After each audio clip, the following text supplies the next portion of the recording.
Well, hello everyone. Welcome back to another Women's Health Diagnosis webinar series. And we are into part 5. And today we're going to be discussing Hashimoto's disease.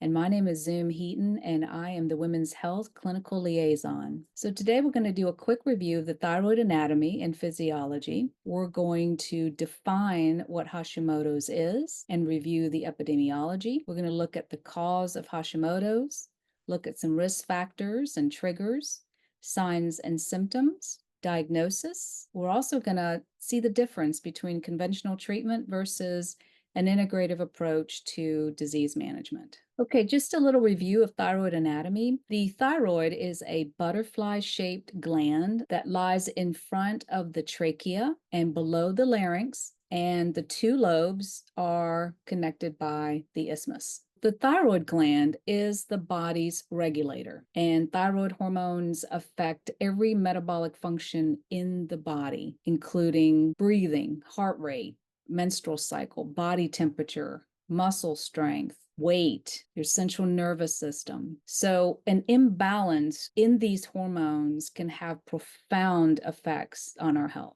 Okay, just a brief overview of thyroid physiology. So the hypothalamus releases thyrotropin releasing hormone, or TRH, that stimulates the secretion of TSH, or thyroid stimulating hormone, from the anterior pituitary. And TSH stimulates the production of thyroid hormones T4 and T3.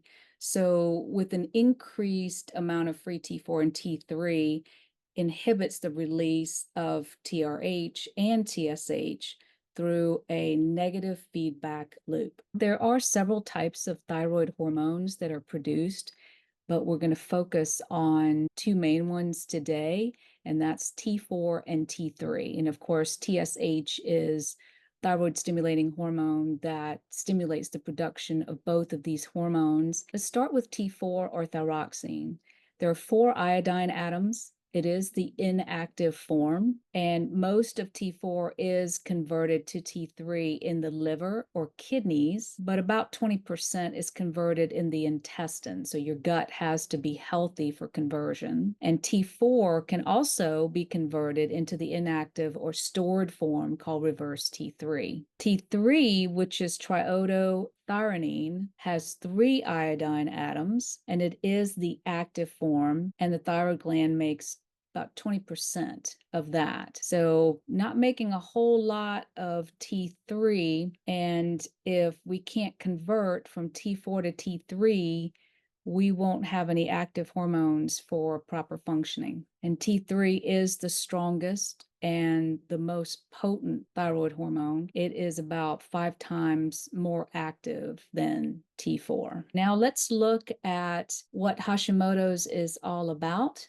and how prevalent is it. Hashimoto's thyroiditis is also known as chronic lymphocytic thyroiditis or autoimmune thyroiditis. It is part of a spectrum of autoimmune thyroid diseases, and it's characterized by the destruction of thyroid cells by various cell and antibody-mediated immune processes. So it's a progressive autoimmune condition that results in the destruction of the thyroid gland, and it leads to hypothyroidism, and in some cases to other types of autoimmune conditions as well. So a little bit of history. Hashimoto's disease is named after Hakuro Hashimoto, who was a Japanese physician who worked in Europe before World War I. And he described the disease in a German publication in 1912. And he described it as a special characteristic of a new type of lymphomatous to thyroid tumor. And it was the first condition to be recognized as an autoimmune condition in 1957. Some statistics. In the US, Hashimoto thyroiditis is the most common cause of hypothyroidism after age 6, with the incidence estimated to be 1.3% in a series of 5,000 children age 11 to 18. So after age 6, Hashimoto's is the most common cause of hypothyroidism in the United States, and those areas of the world where iodine intake is inadequate. In adults, the incidence is estimated to be 3.5 per thousand per year in women and zero point 0.8 per thousand per year in men. There's much more incidence in women. The incidence may be as high as 6% in the Appalachian region. Worldwide, the annual incidence of Hashimoto thyroiditis is estimated to be 0.3 to 1.5 cases per thousand persons.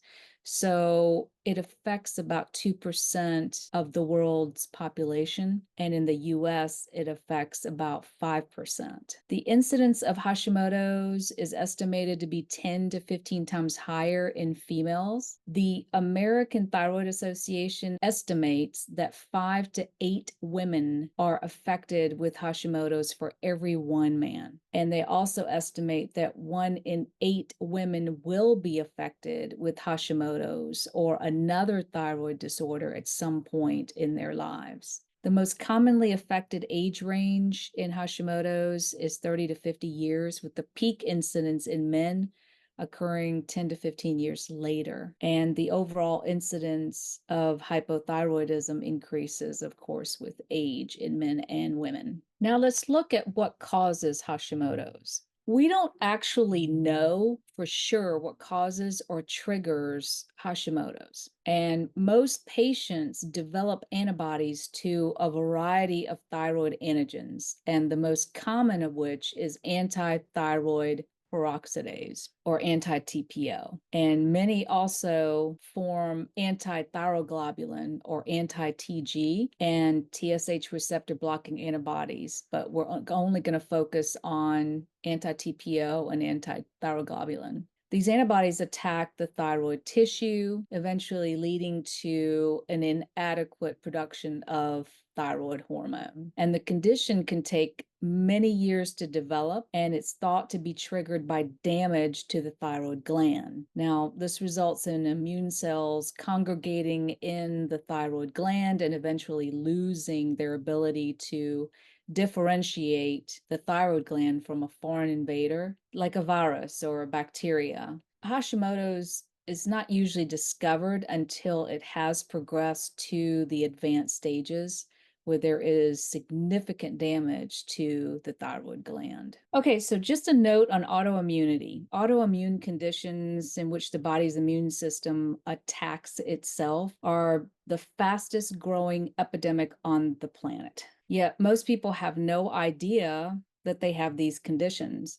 And many are spending thousands of dollars looking for answers to why they're not feeling well, and even more on solutions that will ultimately not help them feel better or feel well enough to say that they're better. And despite numerous types of medications, various doctors, supplements, they just haven't improved and are oftentimes worse. And presently, there's about 200 known diseases in the category of autoimmunity, and the number is growing all the time. So more and more digestive issues, skin problems, autistic spectrum disorders, brain conditions, and chronic pain are seen a lot today. And even metabolic conditions like type 2 diabetes, most thyroid conditions, and the inability to lose weight are now being added to the list of autoimmune diseases. And it's safe to say if you have no idea what's wrong and no doctor can figure it out, then you most likely have an autoimmune condition. Dr. Alessio Fasano, who is a world-renowned gastroenterologist and gluten intolerance expert, describes autoimmunity as a three-legged stool that needs three things to be present in order to manifest. And of course, everyone's familiar with the analogy, if one leg is missing, the stool can't stand. So this is also true for the autoimmune answer and is even true for the cause. So there are three factors that must be present for the autoimmune condition to occur. A person has to have all three in order for Hashimoto's to develop and progress. And if one is missing, the disease will not be triggered or turned on. And if any of the three factors or legs of the stool are not addressed, then there will not be a complete resolution to the condition. You end up spending more and more money chasing symptoms with medications and supplements, and worse yet, your health continues to decline due to the side effects of more medications. The first leg of the stool is a gene that gets turned on or triggered. You will get the autoimmune condition of your genetic weakness. So just because you have the gene for a specific autoimmune condition does not mean you'll get the disease. One of the most exciting areas in the science of health and disease is the topic of epigenetics. And epigenetics gives us a newfound freedom from our parents, but we can no longer blame our parents for everything that we don't like about ourselves. Epigenetics means above the genome, indicating that genes can be changed for better or for worse. Our DNA is no longer our destiny. Believe it or not, within any species, the DNA is practically the same. And according to research from the Human Genome Project, the DNA of all the people in the world is 99.9% alike. And it is the epigenome that makes us all so different. And the new research shows that certain stressors can turn on these genes of susceptibility.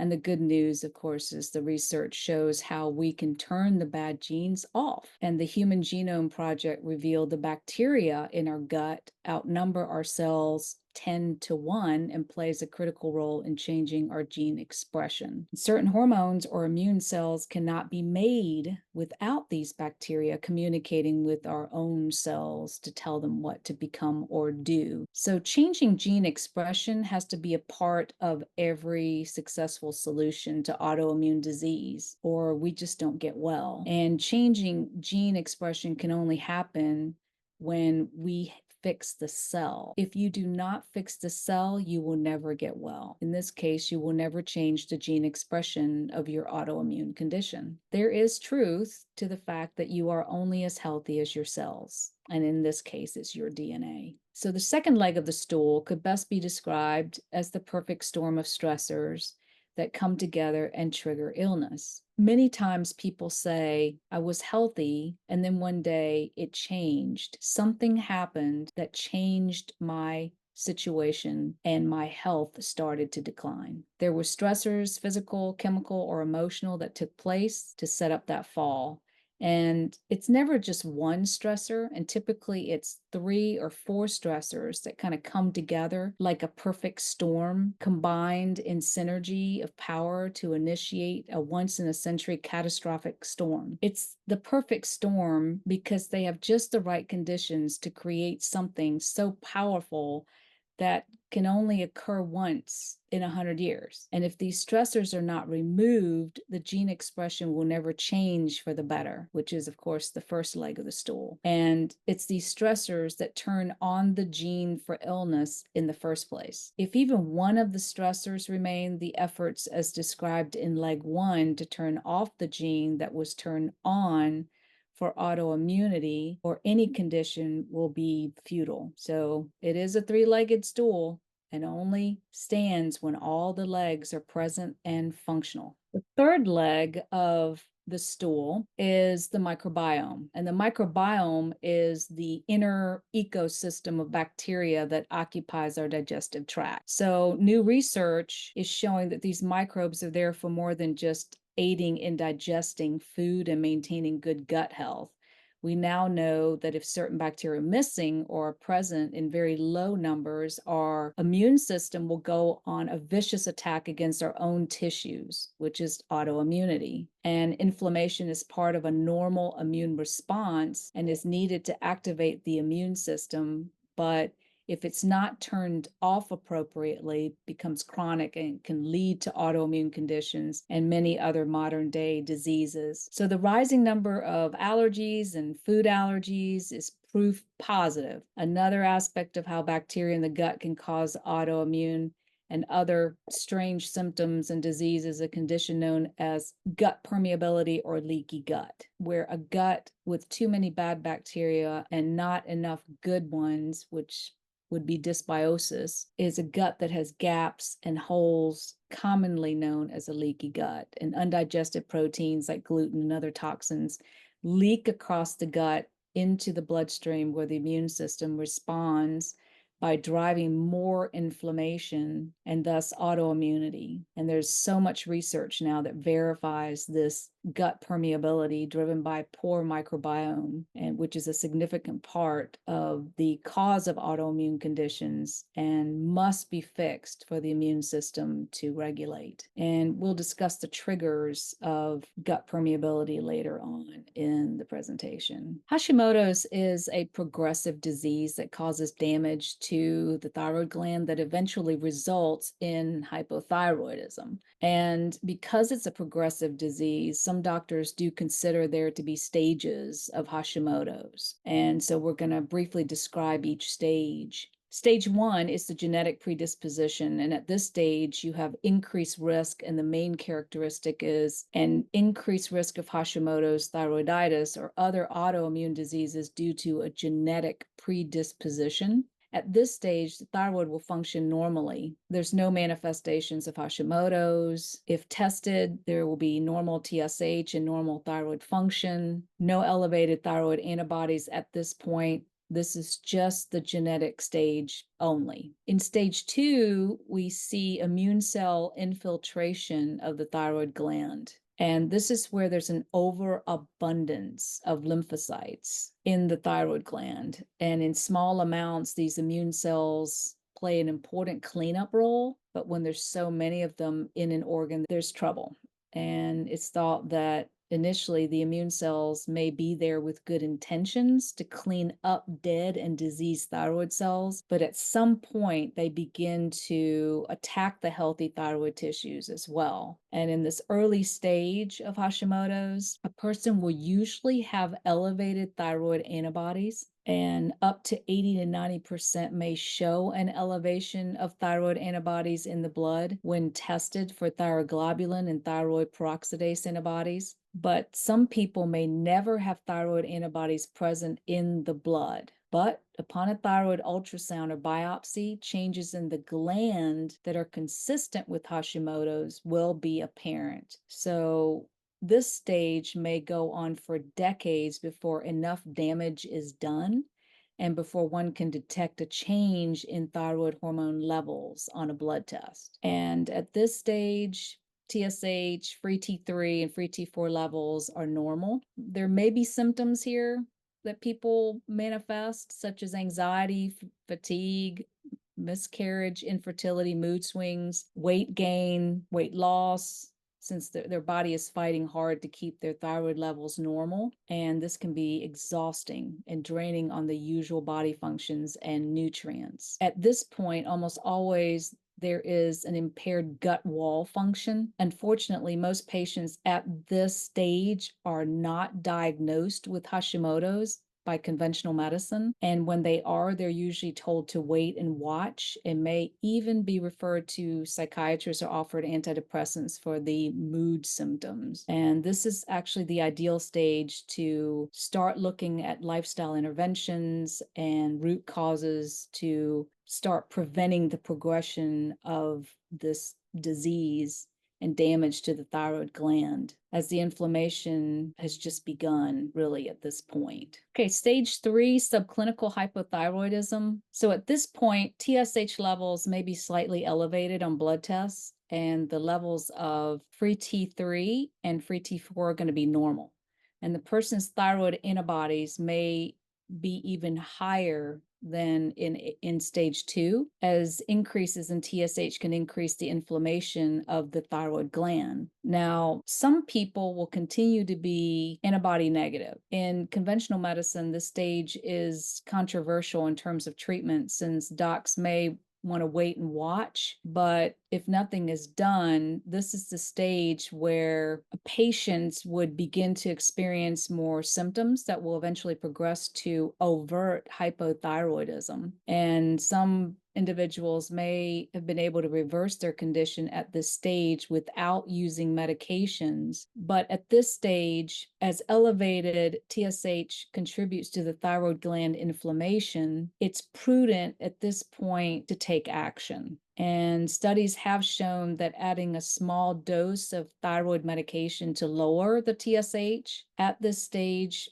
results in a reduction of thyroid antibodies. and can also make a big difference in symptoms. So in some cases, once the autoimmune attack is balanced, the person may be able to wean off thyroid medications naturally, of course, under the physician's supervision. And at this point, the root cause approach with lifestyle interventions are very important for the patient to feel better and to prevent further damage and potentially reverse the condition. Stage 4, overt hypothyroidism. At this stage, the person has started to have thyroid gland failure. So their thyroid gland will be destroyed to the point where they will no longer be able to make their own thyroid hormone. And the person will have an elevated TSH with low levels of free T3 and free T4. Thyroid antibodies may even be higher than in previous stages. And this is the most common stage when a person is diagnosed, as the person usually has a significant amount of thyroid symptoms. Now, also at this stage, an individual will require thyroid medications to prevent serious health consequences. And even the staunchest conventional physicians almost always recommend thyroid medication at this point. Lifestyle changes and the root cause approach are very, very critical at this point, since most patients are very, very symptomatic. The inflammatory process has been going on for almost a decade at this point and will need to take on the most aggressive treatment. Low-dose naltrexone, or LDN, is recommended at this point to prevent the progression of autoimmunity. And I'll go over LDN later on in this presentation. And at stage 4, natural tissue regeneration is going to be much more challenging. Using newer options like LDN may accelerate thyroid tissue repair. Now to stage 5, the progression to other autoimmune disorders. Having Hashimoto's puts a person at greater risk for developing other autoimmune conditions like celiac disease, psoriasis, Sjogren's, rheumatoid arthritis, lupus, MS, and so many others. And this is a progression of the autoimmune response. So as the immune system continues to be imbalanced, it may find additional glands and body tissues to attack, such as the small intestine in celiac disease, the saliva and tear glands in Sjogren's, and the joints in rheumatoid arthritis. So at this stage, the person will have been likely treated with thyroid medications. So if they're receiving ideal treatment, then their parameters like TSH, free T3, and free T4 numbers should be in a good range. But thyroid medications and removing the thyroid gland don't necessarily stop the disease progression. So if a person's hormones are not well controlled with medications, if they have enlarged thyroid gland, out of control antibodies, Graves' disease, thyroid nodules, or thyroid cancer, or they're not able to have balanced thyroid hormones as they swing from hyper to hypothyroidism, some doctors may recommend surgical removal of the thyroid gland. But removing the gland will eliminate thyroid antibodies, but it does not stop the autoimmune progression. And also, people who have had their thyroid glands removed or who have gone through radioactive iodine treatment can suffer adverse reactions from these procedures and will need to take thyroid medications for the rest of their lives. Despite all of that, it's still possible to reverse autoimmunity and significantly reduce and eliminate the symptoms of other autoimmune conditions. And as long as the thyroid gland has not been completely destroyed, surgically removed, or treated with iodine, there's still hope for restoring function through advanced protocols like low-level laser therapy. And depending on how advanced the other autoimmune conditions may have become, the person may need additional organ-specific therapies that are beyond the scope of this presentation. But it is important to note that autoimmune conditions do not always start with Hashimoto's. It's thought that the first organ that becomes susceptible to autoimmune damage is the weakest link, where the person has a genetic predisposition or the organ has become damaged.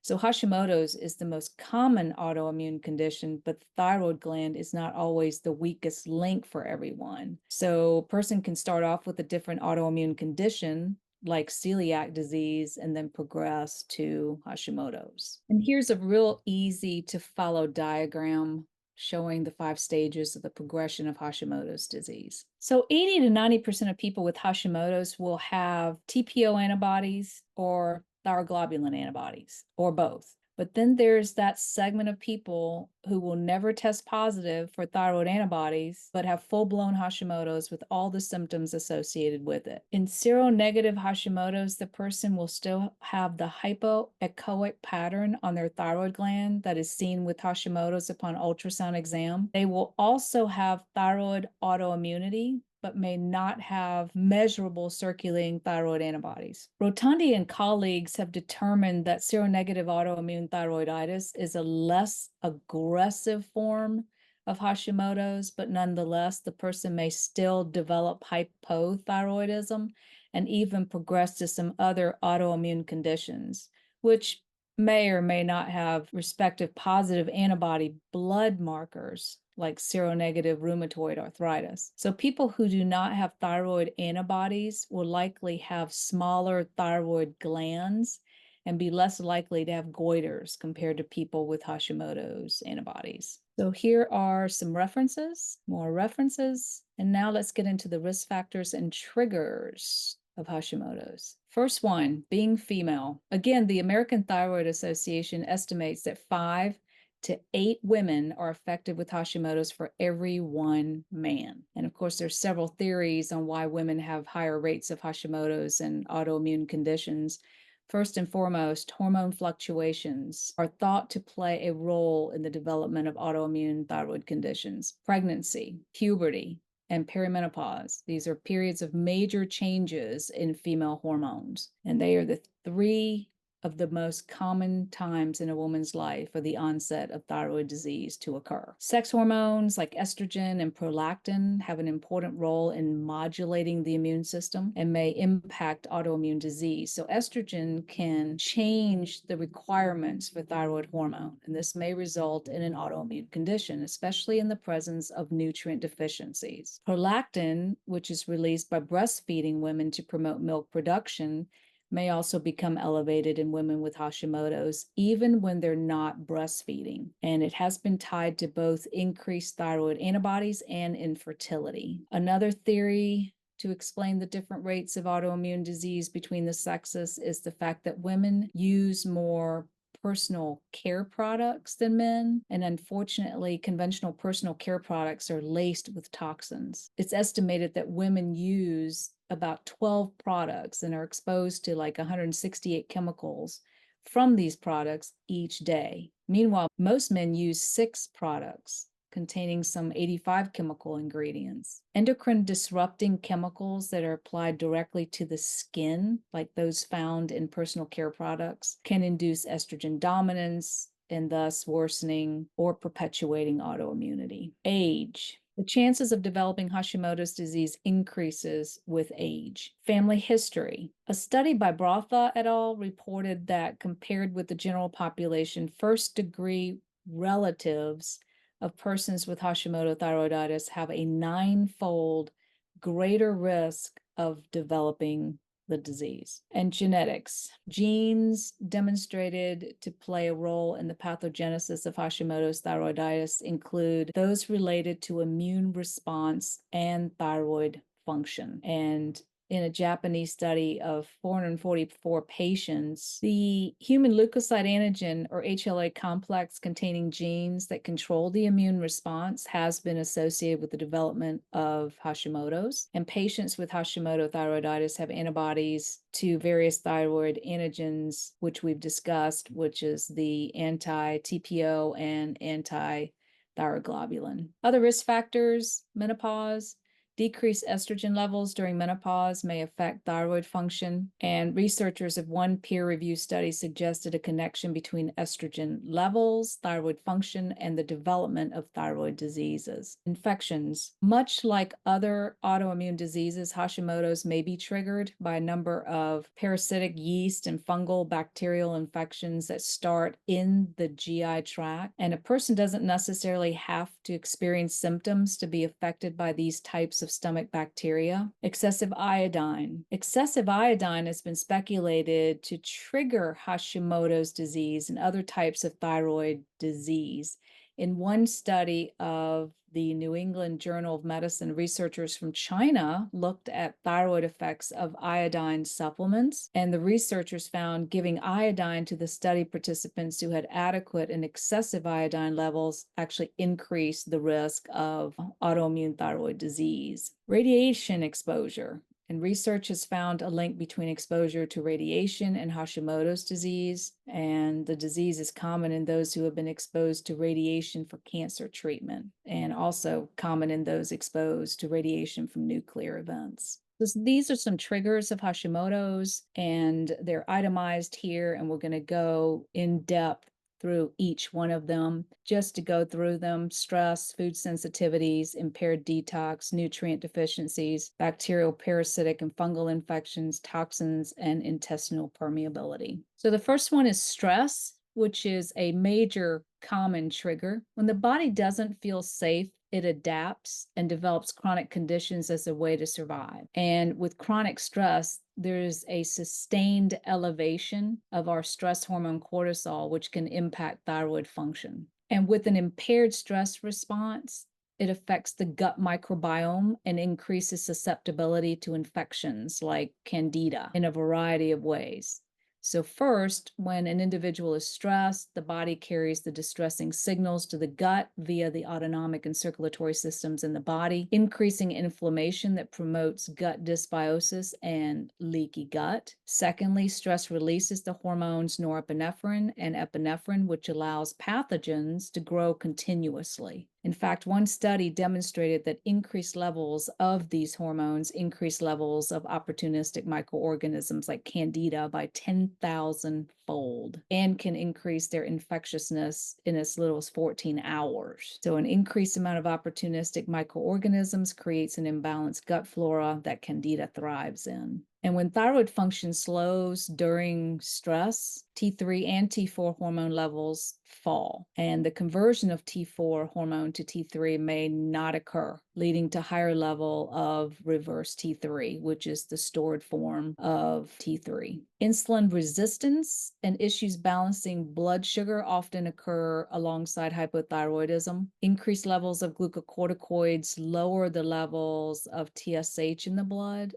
A delicate balance between the stress hormones and cortisol must exist for proper thyroid function. And if this delicate balance changes, thyroid symptoms may increase. And the impact of stress on the thyroid occurs by slowing the body's metabolism. And this is another way that stress and weight gain are linked. Food sensitivities like gluten, dairy, soy, nightshades like potatoes, tomatoes, eggplant, and peppers, all of these can irritate the small intestine, causing inflammation. And thyroid cells are damaged by triggers like food sensitivities and infections, trauma, or toxins. When eating these types of foods that stimulate the release of IgG antibodies, promotes the production of thyroid antibodies, thus furthering the attack on the thyroid. And these reactions may take a few hours or even a few days to manifest. And here are some of the most common symptoms of food sensitivities, like acid reflux and bloating, irritable bowel syndrome, heart palpitations, joint pain,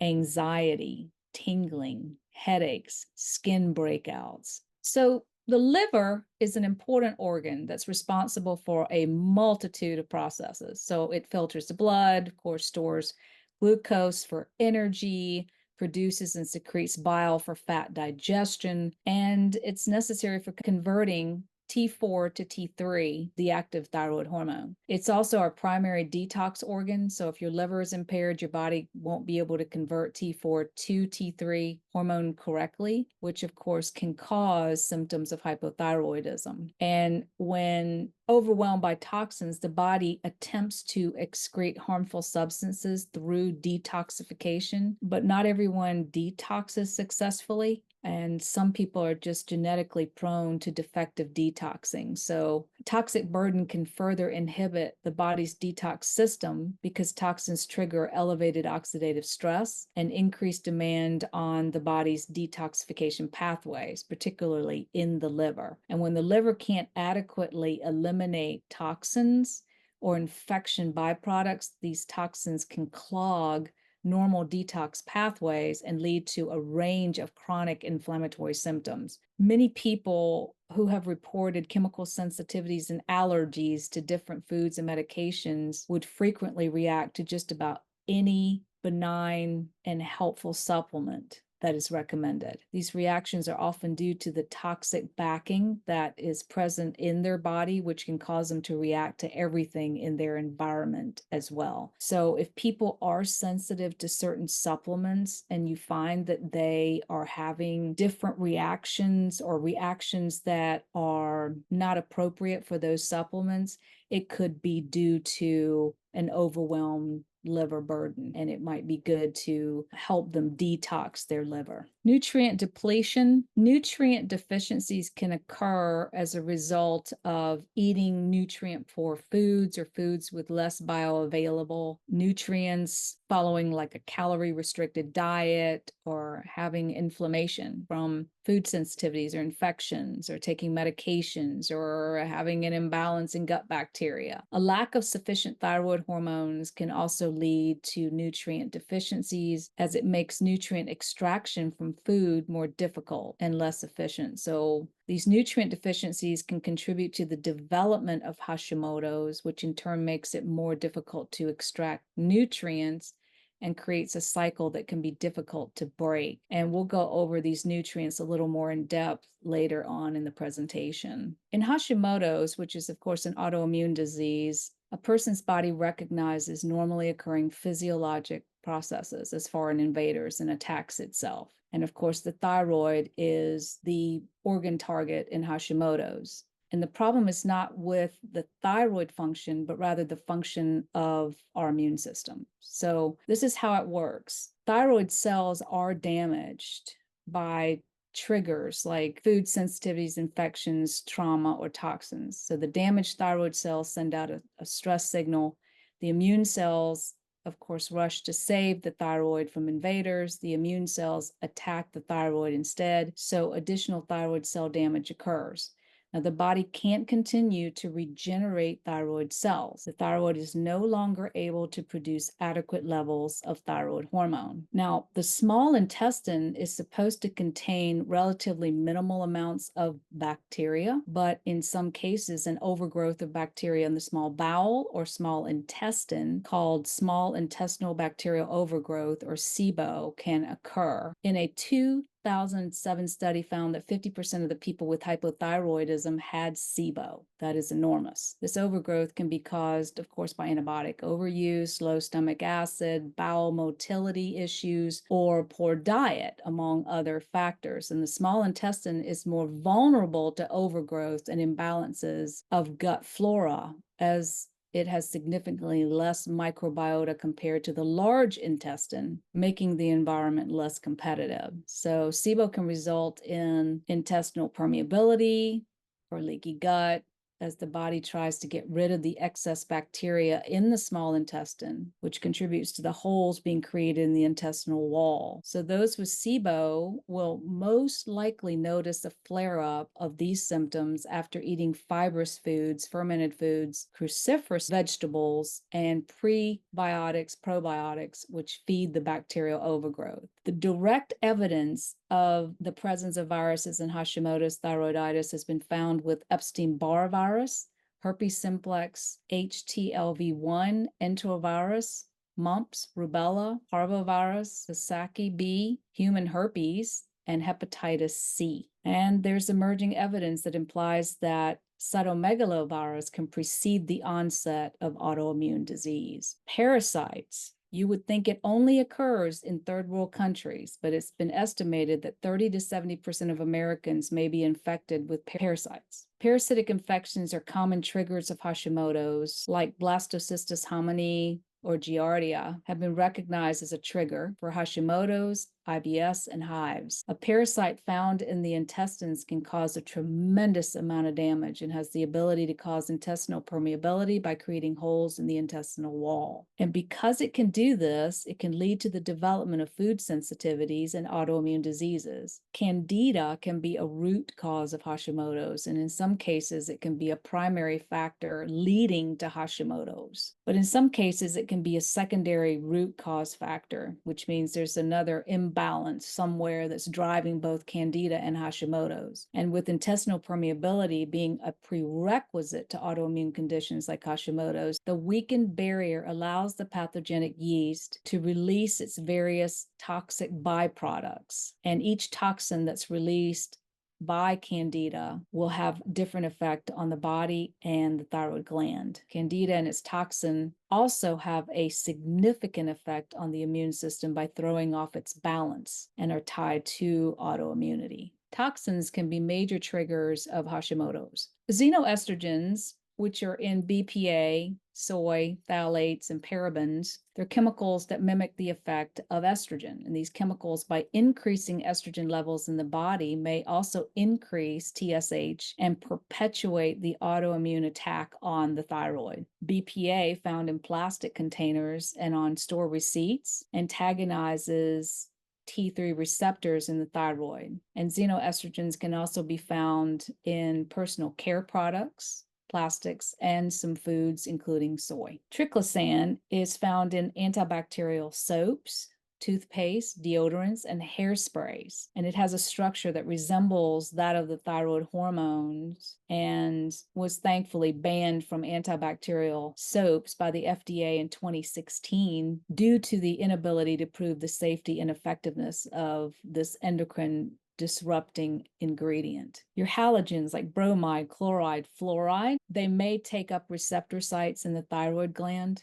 build up in thyroid tissue, and then lead to inflammation and thyroid cell death, since they are structurally similar to iodine. This can lead to the development of autoimmune thyroiditis, and studies have shown that those exposed to high levels of halogen-containing substances have been found to have a higher incidence of thyroid antibodies. And these halogens can be found in swimming pools, baked goods, and even our mattresses. They're basically everywhere. Fluoride is another halogen that can wreak havoc on the thyroid. And common sources of fluoride include supplements, bottled beverages, toothpaste, black and red tea, canned foods, chewing tobacco, black, red, rock salt, and certain medications. And fluoride has been added to most water supplies in the US, Canada, and some parts of the UK to prevent dental decay. However, fluoride is also an endocrine disruptor. It's actually used to treat hyperthyroidism up until the 1950s, since it's an effective thyroid suppressor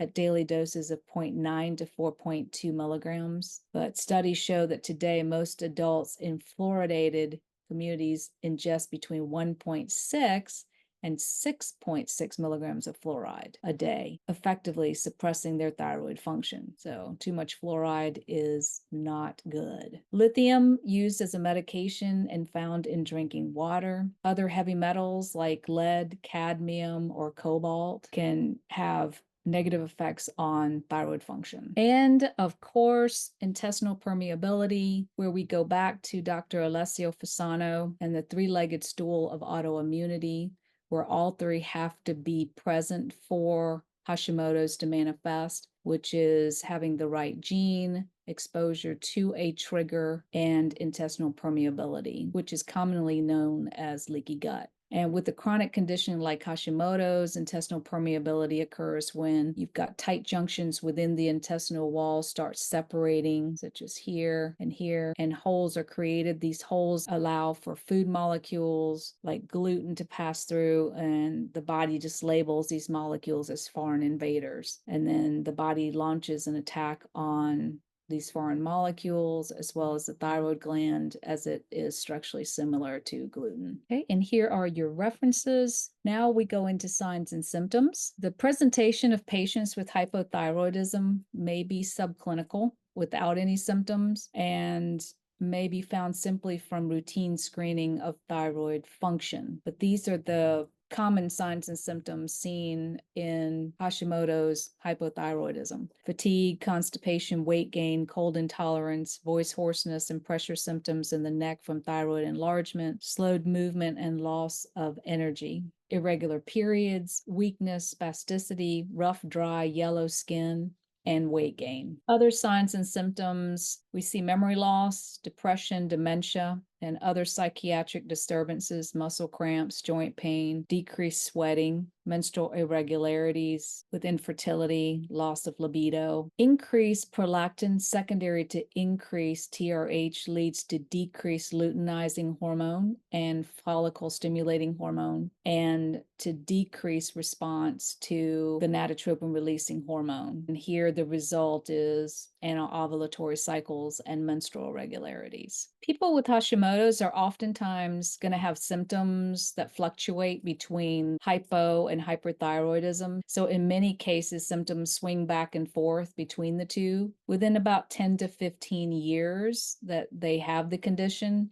so patients initially can present with fatigue and insomnia, and then they may see that their hair becomes more coarse or thinning, then it begins to fall out. People can have mood disorders with anxiety, irritability, and heart palpitations. They sometimes can be misdiagnosed and hospitalized with bipolar disorder, as well as psychosis, and placed on heavy-duty psychotropic drugs in the early stages of Hashimoto's when their thyroid function swings from hyper to hypo symptoms. So a lot of times thyroid testing is best on the front end before putting them on psychotropic drugs. Okay, so how is Hashimoto's diagnosed? The diagnosis of Hashimoto's is multifactorial. Usually it takes an average of 10 years to be diagnosed with Hashimoto's between the start of the autoimmune attack on the thyroid gland and when the person is actually diagnosed. Usually the providers will review the health history, symptoms, and perform a physical exam to check for goiters. And then we look at the three-legged stool of autoimmunity, where the patient needs to have all three present: genetics, triggers, and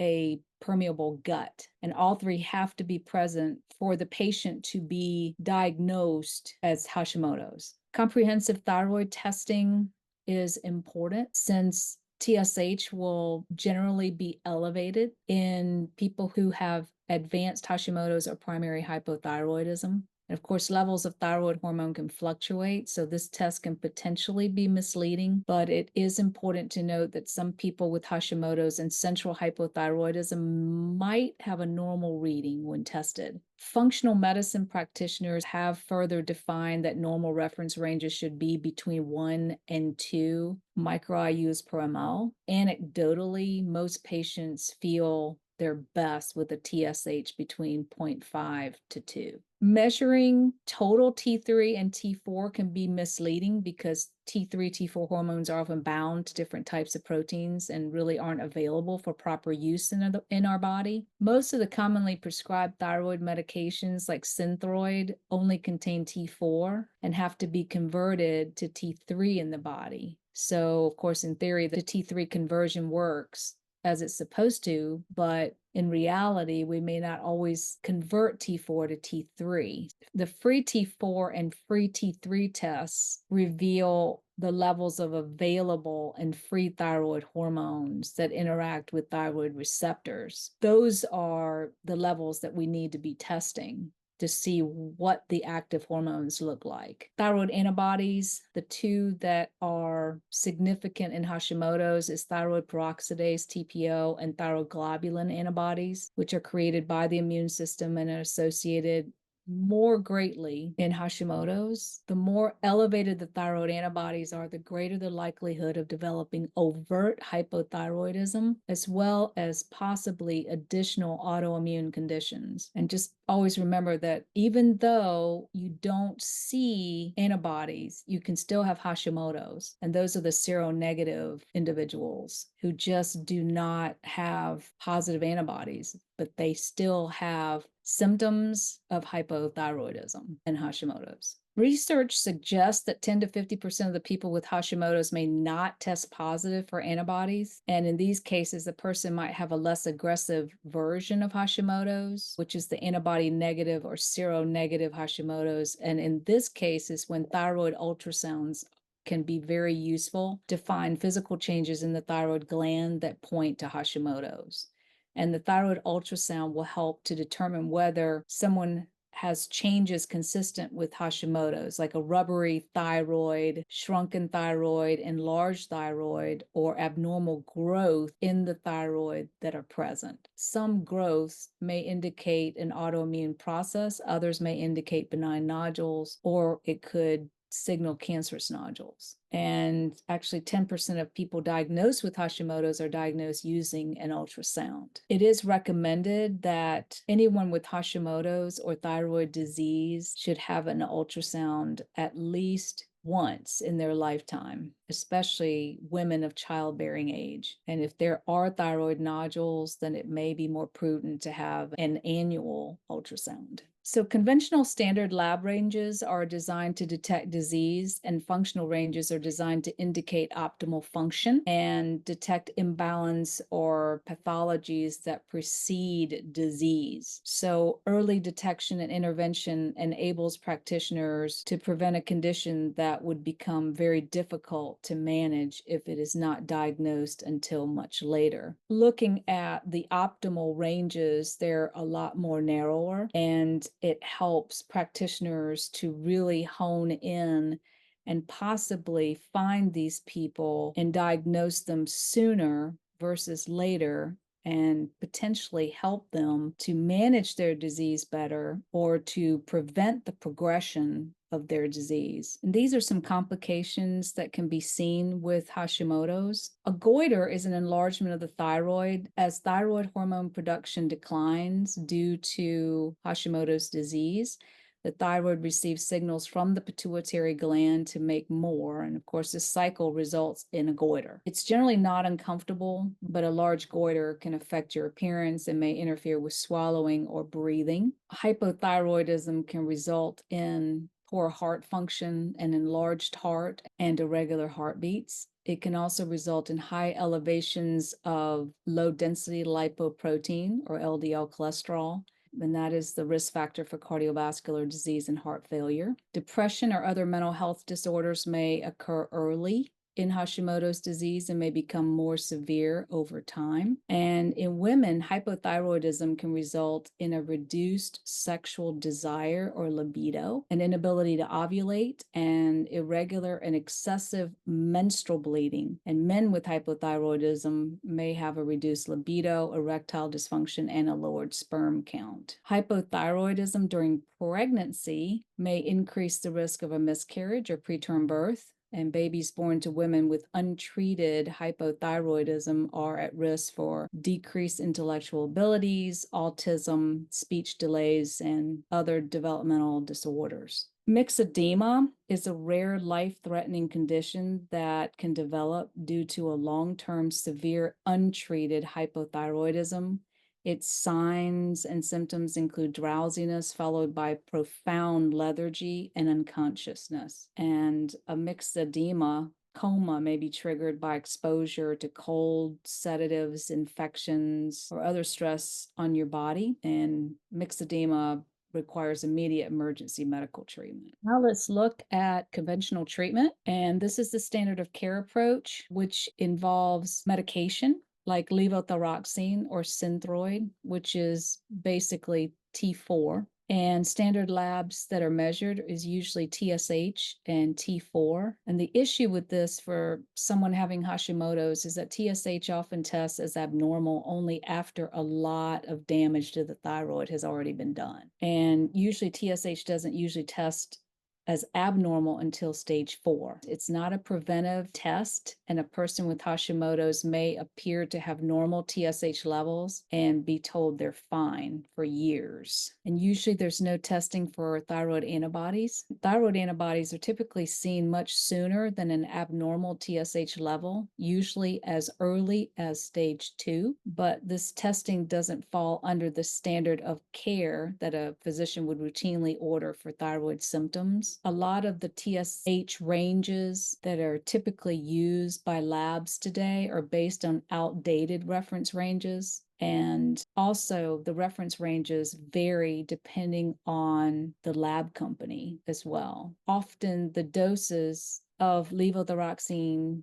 changes as TSH levels fluctuate due to the immune attacks on the thyroid gland. And of course, patients who continue to be symptomatic are referred to other specialists for additional medications, and usually no lifestyle recommendations, no attempt to find triggers for the autoimmune response against the thyroid. There is an integrative approach to the management of Hashimoto's. The integrative functional medicine approach to Hashimoto's usually looks at the root cause, and it's more patient-centered, and it looks more at the underlying issues and the person as an individual. We see that there's more comprehensive thyroid testing, such as a comprehensive thyroid panel is often run, which includes TSH and T4, but then T3 is also tested, reverse T3, and also thyroid antibodies. Optimizing thyroid hormones, utilizing other thyroid hormones other than just T4, because sometimes combinations of T4 and T3 can be used to optimize thyroid function and to help the patient feel better. Optimizing nutrition through addressing deficiencies in digestion, as well as eliminating reactive foods. Looking at triggers and removing those triggers, using nutrition to help fuel cells and to assist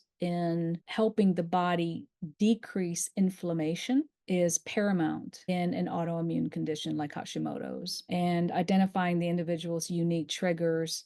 Patients with Hashimoto's usually have multiple triggers that have to be identified and addressed along with medications to help them manage their autoimmune condition. And just another note, using optimal and functional ranges of thyroid hormones instead of outdated reference ranges are critical in helping patients manage this condition. Also, an integrative approach involves addressing the stress response, the health of the detoxification system, like their liver, their gut health, tracking thyroid antibodies quarterly to monitor progress, to assess if interventions are making a difference, treating the patient and not the symptoms, but utilizing patient symptoms as a guide for adjusting treatment. Now, let's address common nutrient deficiencies. Selenium deficiency has been recognized as an environmental trigger for Hashimoto's, and most people with Hashimoto's are at risk for this deficiency, which can manifest as increased anxiety, fatigue, and depression. And because cereals and grains tend to be higher in selenium, people who follow grain-free diets and eat non-processed foods may also be at a greater risk of selenium deficiency. So a dose of 200 micrograms per day has been found to reduce TPO antibodies by about 50% within 3 months. And Hashimoto's patients have also reported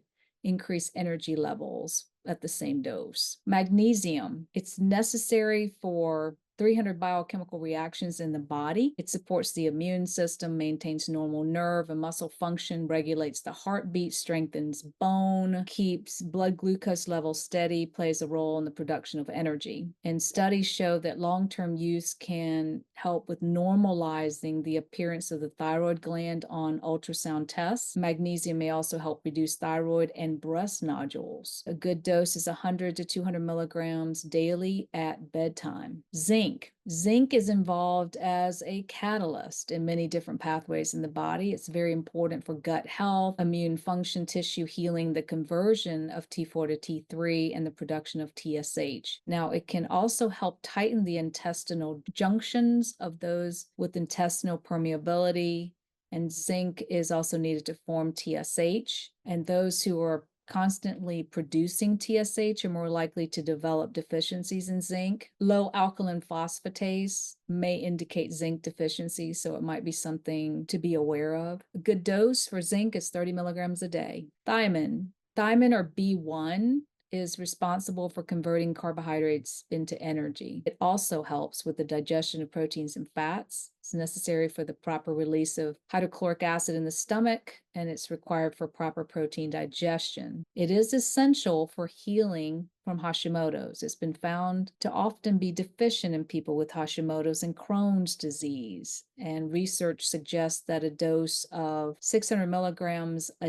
day of thiamine can turn fatigue around in 3 to 5 days. Other nutrient deficiencies, we've got B12 or cobalamin. Note that most labs will not flag low B12 levels unless they're under 200 picograms per ml, and optimal B12 levels should be between 700 to 900 picograms per ml. Vitamin D, testing for vitamin D deficiency with vitamin D 25 hydroxyvitamin or 25-OHD test is recommended. Levels of vitamin D should be between 60 to 80 nanograms per ml for optimal thyroid receptor and immune system function. Ferritin is our iron storage protein, and low levels are commonly associated with Hashimoto's and may lead to fatigue, difficulty breathing, and hair loss. Ferritin is required for the transport of T3 to cell nuclei and the utilization of T3 hormone. And a decrease in ferritin can present as increased hair loss during shampooing and brushing, as well as overall thinning of hair without a specific pattern or bald spots. And ferritin should be checked in all women with Hashimoto's and for anyone experiencing hair loss. Testing for ferritin levels is recommended since too much ferritin can be toxic, and normal levels are 20 to 200 nanograms per ml. And optimal levels for thyroid function is 90 to 110 nanograms per ml. And iodine, which is an essential component of thyroid hormones, it's a bit controversial when it comes to thyroid health. I just threw this one in there because we don't really have deficiency here in the US. It's interesting that both iodine deficiency and excess can lead to thyroid disorders. A deficiency of iodine leads to goiter, which releases thyroid androgens and may result in the presence of thyroid antibodies. On the other hand, excess iodine for long periods of time can induce autoimmune thyroiditis. And iodine deficiency is often seen in underdeveloped countries, but since they put iodine in our table salt, we don't really see a whole lot of iodine deficiency. So there's some controversy there just to keep in mind. Now I want to talk a little bit about LDN. So naltrexone, which is an FDA-approved medication, has traditionally been used for opioid withdrawal since the 1980s. And for this purpose, it is used at a higher standard dose of 50 milligrams per day. But in low doses of this medication, hence the name low-dose naltrexone, have been found to modulate the immune system and have shown promise in improving cases of autoimmune disease like Hashimoto's. So how does LDN work to produce great results? It balances the immune system by increasing the amount of T regulatory cytokines and modulating TGF-beta, leading to a reduction of Th17, which is the promoter of autoimmunity. And this means that it turns off the cells that cause autoimmunity and it boosts levels of endorphins, which modulate the immune system. Typical starting doses of 1.5 to 4.5 milligrams per day are usually recommended and have been reported to enhance immune function by increasing the body's production of endorphins. And this is important for autoimmunity because the increased endorphins help to modulate and regulate the immune system. LDN also works by reducing inflammation, promoting DNA synthesis, and slowing down motility in the GI tract to facilitate healing. So this is where maybe liquid LDN allows us to get a minute dose and gradually progress to a target dose. So titrating may be more effective here. It's always better to start low and go slow. It is compounded. It can be taken in the form of tablet, capsule, liquid, or transdermal formulation. Transdermal or sublingual formulations work better for those with liver issues, and those who have nausea, sublingual doses seem to help. And in case of sleep disturbances, adjusting the dose to a morning time instead usually corrects that issue. And for those who have become irritable after taking LDN, it's best to just reduce the dose. Liver toxicity has been reported with the full dose of naltrexone, but not with low dose naltrexone. It's prudent to do liver function tests while on LDN. A lot of the side effects that are seen usually are transient. For some folks, it takes a couple of weeks for those side effects to abate or go away, but that's why compounding formulations are really good so that we are able to titrate, to customize the medication to tailor to the specific need and to help people titrate up to the dose that they're comfortable with. Benefits of LDN, of course, improved markers in TSH, T4, T3, and TPO levels. It is safe to use during pregnancy, but there are some considerations. LDN is not a standalone treatment. It doesn't work unless certain underlying issues are also addressed. Oh, and just to keep in mind, naltrexone can counteract the effects of opiates. It can increase the risk of abuse and overdose. I mean, there are sources that suggest that LDN can be safely taken with opiates if the two are spaced apart by at least several hours, but that would have to be done at the discretion and approval of the healthcare provider. So Hashimoto's is a complicated condition with a lot of layers that need to be unraveled, and conventional medicine only looks at each body system as a separate category and is only concerned with the thyroid's ability to produce enough thyroid hormones to function. But Hashimoto's is more than just hypothyroidism. Most patients with Hashimoto's and hypothyroidism will have acid reflux, nutrient deficiencies, anemia, gut dysbiosis, permeability, food sensitivity, infections, and adrenal insufficiency. And symptoms of impaired digestion and absorption, anxiety, chronic fatigue, and chemical environmental insensitivities may be seen as well. But because of the autoimmune element in Hashimoto's, it's important to dig deeper to discover the underlying triggers in order to manage the condition. For instance, modifications in diet, removing those bad food triggers like gluten, dairy, and soy. Consider the nutrient-dense diets that remove reactive processed foods, limiting fish high in mercury levels, limiting foods high in iodine, increasing intake of proteins and healthy fats, removing toxins, reversing nutrient depletions, treat those infections, address the gut-related issues, and balance the adrenals.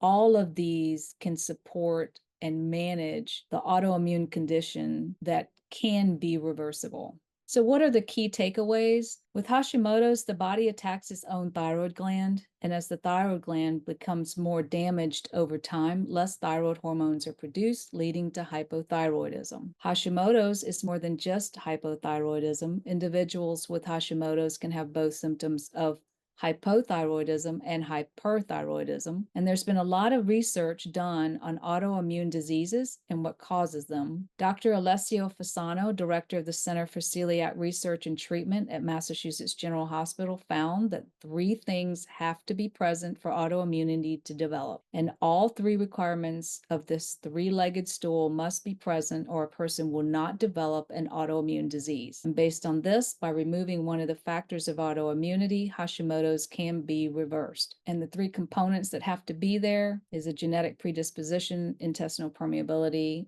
and triggers. The main triggers of Hashimoto's include food sensitivities, an impaired ability to get rid of toxins, an impaired stress response, which is your adrenal dysfunction, nutrient deficiencies, bacterial, parasitic, or fungal infections, and intestinal permeability. Diagnosis involves testing thyroid antibodies in addition to a full thyroid panel with parameters that include a free T3 and reverse T3 in addition to TSH and free T4. A thyroid ultrasound can be used to find physical changes in the thyroid gland that points to Hashimoto's. The goal of conventional treatment is to get thyroid levels within normal reference ranges and managing symptoms, while the goal of the functional and integrative medicine approach is to find the root cause of what is driving the autoimmune component in Hashimoto's in order to arrest the vicious cycle of the attack on the thyroid gland for patients to manage and heal using a myriad of treatment and management modalities versus a one-size-fits-all approach. And by addressing the root cause of autoimmune attack in Hashimoto's, it is possible to prevent further damage to the thyroid gland and possibly even reverse the condition. And here are some references. Connect with us. We are a national network of 503A and 503B compounding pharmacies providing innovative and quality pharmacy preparations and services through industry best patient care and solutions for customers. We're dedicated to delivering innovative and top-notch pharmacy preparations and services,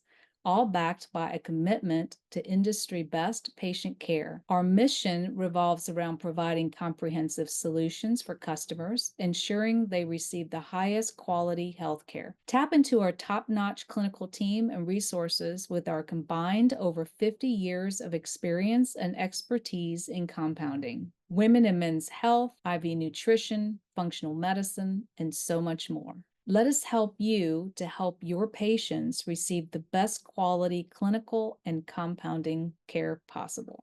And thank you for tuning in today and look for more diagnostic webinars to come.